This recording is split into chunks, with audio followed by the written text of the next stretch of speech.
Les gens confondent servir Dieu. Ouais, mais non, quand on parle vraiment de servir Dieu, les gens pensent toujours c'est à l'église, prêcher. Vous voyez?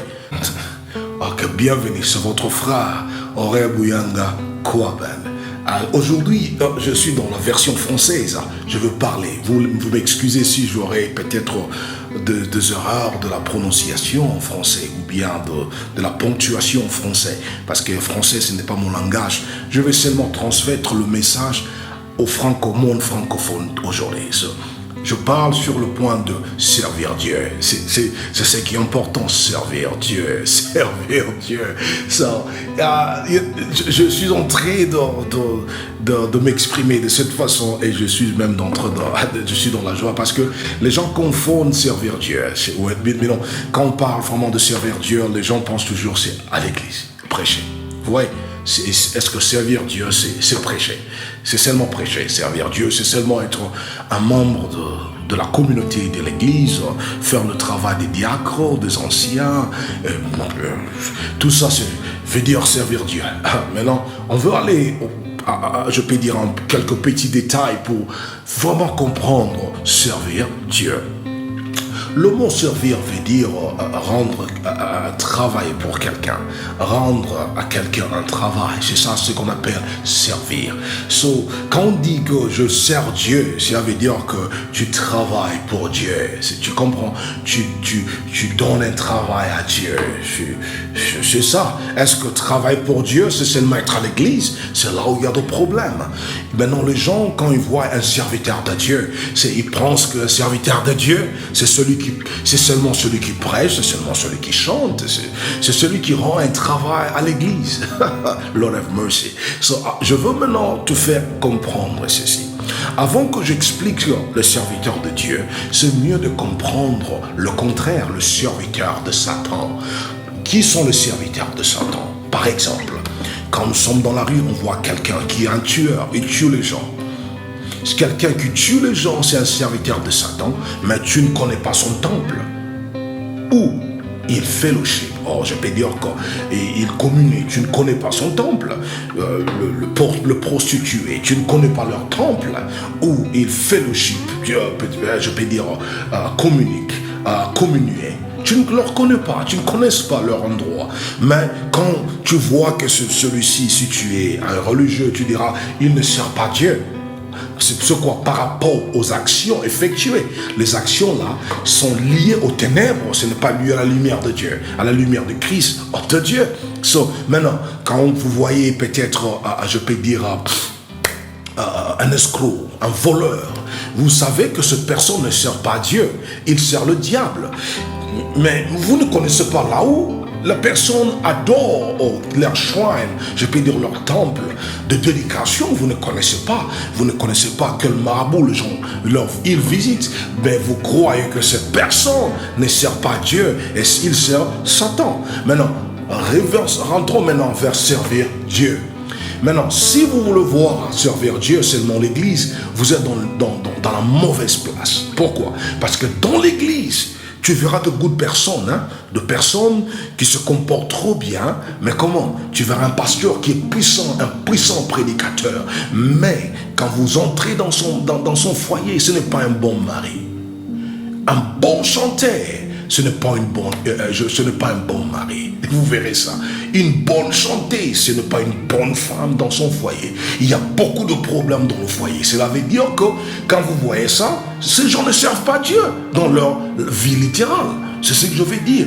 Servir Dieu dans l'église, prêcher, ce n'est pas servir Dieu en général. Ça a une partie de servir Dieu, mais c'est général pour le prédicateur parce que pour lui, c'est la seule façon de servir Dieu. Mais ce n'est pas dire que parce que tu es prédicateur, ta façon que tu vois et seulement être prédicateur, c'est servir Dieu. Ça, c'est pas normal. C'est mauvais.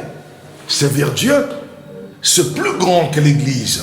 C'est la vie du dehors de l'église. Vous voyez, même le Seigneur, il mesure la vie du dehors de l'église plus grand que la vie de l'église. Il dit ceci,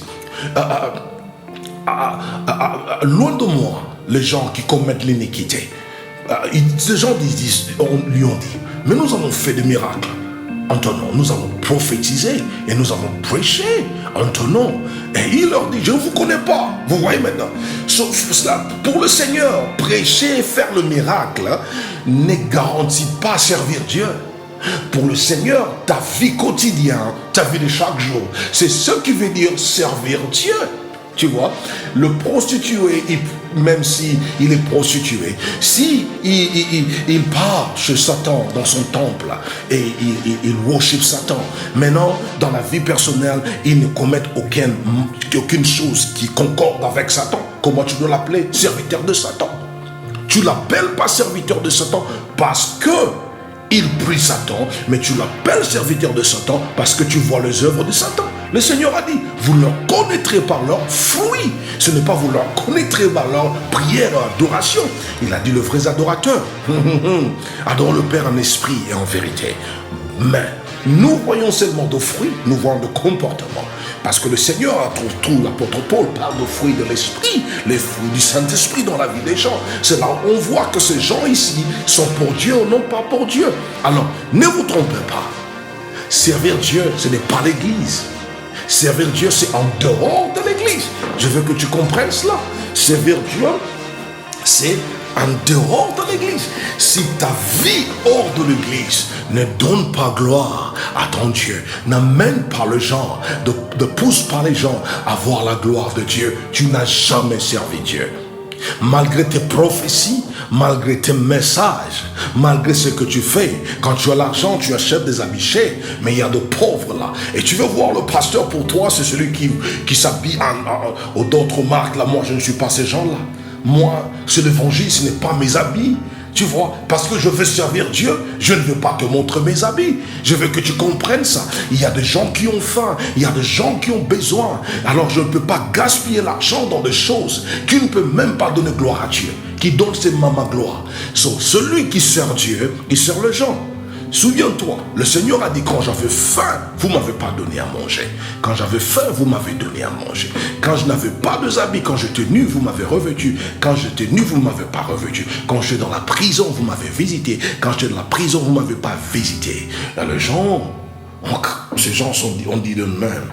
Quand est-ce que toi, tu étais en prison, ne t'avons pas visité? Si c'était toi, on te visiterait? Le Seigneur dit non. Ce que vous faites à votre semblable, vous le faites directement en moi. L'apôtre Jean a dit, comment dire que tu aimes Dieu, mais tu n'aimes pas la personne qui est à la ressemblance et à l'image de Dieu? Tu comprends? Quand tu dis que tu sers Dieu, tu dois servir les gens.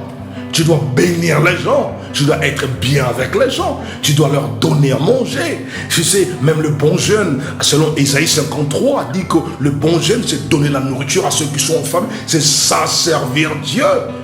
Ne vous en faites pas d'être orgueilleux. Vous taxez seulement dans l'église et vous vous enfermez là. Vous voyez que nous sommes serviteurs de Dieu. Mais dans votre vie quotidienne, vous êtes méchants. Vous voulez que les gens se prosternent devant vous. Le Seigneur lui-même, Lord have mercy, le Seigneur lui-même a lavé les pieds des disciples. Il a dit, un disciple n'est pas plus grand que son maître. Il était humble, il s'est, je peux dire, dégradé. Il a descendu plus bas, lavé les pieds qui sont sales de ses disciples pour montrer que je sers Dieu. À combien tu dois descendre pour servir Dieu? Mais tu es toujours là. Je ne suis pas contre de costumes que tu t'embellisses, de costumes très chers. Mais je suis contre parce que je suis contre de ton comportement. Parce que ton comportement ne montre jamais de la gloire de Dieu. Tu ne montres jamais Dieu. Tu veux que les gens te servent. Il a servi. Mais toi, tu veux qu'on te serve. Ça, c'est quel genre de serviteur de Dieu es-tu? Ton service ne peut pas seulement être limité à l'église. Ton service doit aller au-delà de l'église. Cela veut dire ta vie quotidienne, c'est là où nous voyons que tu es un serviteur de Dieu. Ce n'est pas ta vie à l'église. L'église est pleine des hypocrites. Oh Lord have mercy. Je crois que ce message peut t'aider à comprendre comment servir Dieu. Comment servir Dieu? Et servir Dieu, c'est quoi? Servir Dieu, c'est la vie que tu mènes sur la terre, en dehors de l'église. C'est ce que Dieu considère plus que la vie que tu as à l'église. Parce qu'à l'église, il y a des hypocrites. Mais en dehors de l'église, nous convoyons. Il y a beaucoup de personnes qui prient, mais dans leur cœur, ils ont un mauvais cœur. Ils n'aiment pas des gens. Ils sont jaloux. Je peux dire, ils sont envieux. Ils sont convoiteurs. Dans leur cœur, ils sont de meurtriers. Ils sont de marabouts. Ils viennent à l'église, mais dans leur vie personnelle, ils ne sont pas de Dieu. C'est la vie personnelle qui montre que cette personne appartient à Dieu ou pas. Alors, je te challenge, I challenge you today, je peux dire, c'est ça, que commence maintenant à mesurer ta vie en dehors de l'église. Et ta vie en dehors de l'église est plus pesante que ta vie de l'église. C'est là, tu verras que tu sers Dieu ou tu ne sers pas Dieu. Amen. C'est ça votre frère, Ore Bouyanda Kouaban, from Fontainebleau Ministry. Nous sommes là pour t'aider. Que mon Dieu te bénisse.